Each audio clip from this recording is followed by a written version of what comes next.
Hi, this is Dr. Matar. Today we're going to talk about how a change to one single meal can change your life. I had this patient who was a new grandmother.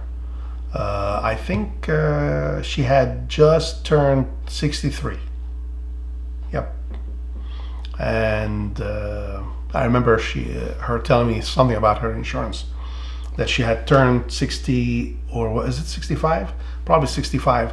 And she was very happy to have her first grandchild at that age.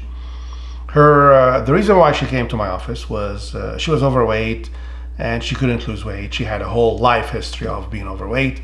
Nothing really gave her long-term results. She tried everything. She comes to me and she tells me that she's more motivated than ever to really make this happen for her because of her grandchild. She wanted to play with the grandchild.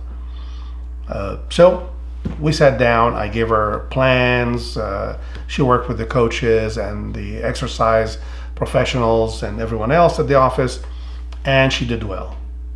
She lost about 50 pounds. She needed to lose about 100 pounds, 98 pounds or something.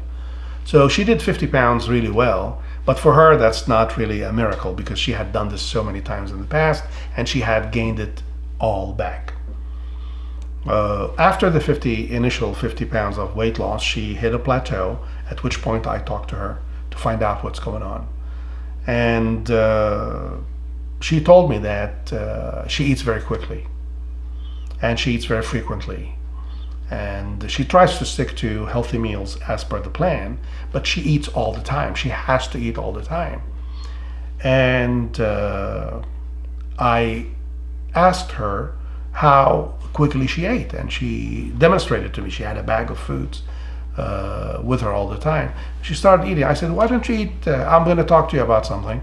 Why don't you just eat normally? Don't be distracted by me at all. And I noticed that she was eating really quickly.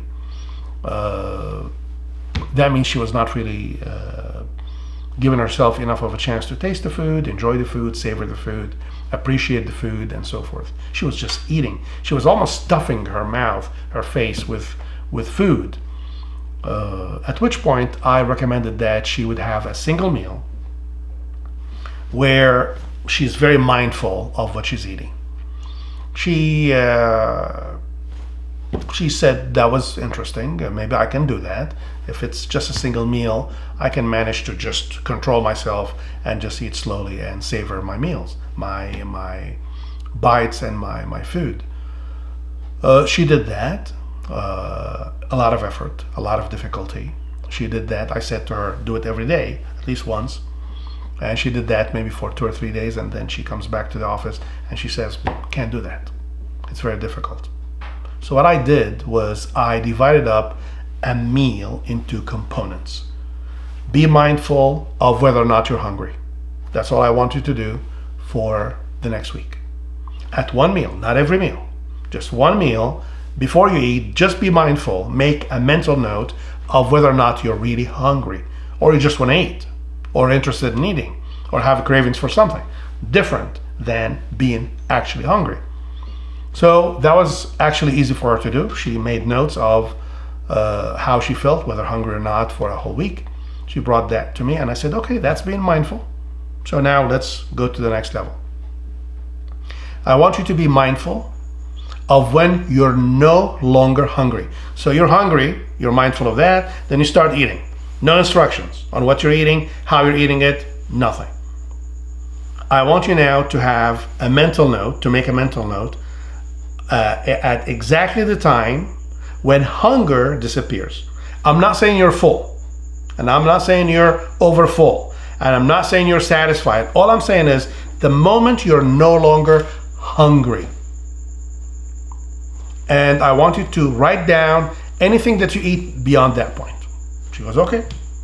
So she was able to do that. And she brought me these records. She almost always ate after not being hungry. So I told her, your assignment for the next week, so 2 weeks so far, the third week was, I want you to be mindful as to when you're hungry and not eat until you are really hungry. Number 2, start eating. Number 3, stop eating when you're no longer hungry, before you're full. And she did that for about a week. And then she comes back and she shows me the records, and I was really surprised. She was surprised too. She actually ate less than half of what she normally would have at those meals.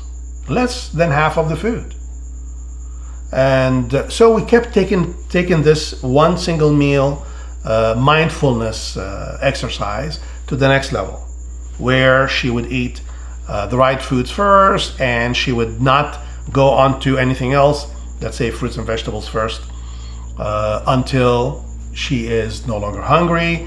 And she kept working on this until she became trained in being mindful when she was eating that one meal, and on her own she expanded that to cover all 3 meals of the day.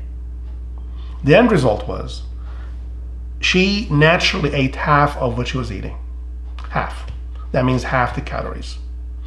That one single behavior cascaded and expanded into different behaviors, where she was able to enjoy and be mindful when she was playing with her grandkid, when she was talking to her husband, when she was on the treadmill. Everything that she did in life, she actually wanted to be mindful of, and so that she can enjoy it more and not just let it pass, you see.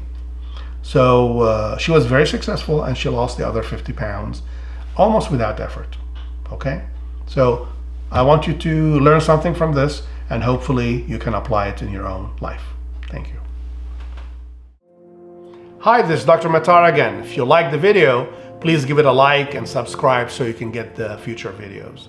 If you're new to the channel, what I do here is I discuss cases of my most successful patients who struggled with diet and exercise, yet were able to achieve at the end of their programs a well, fit, and slim life.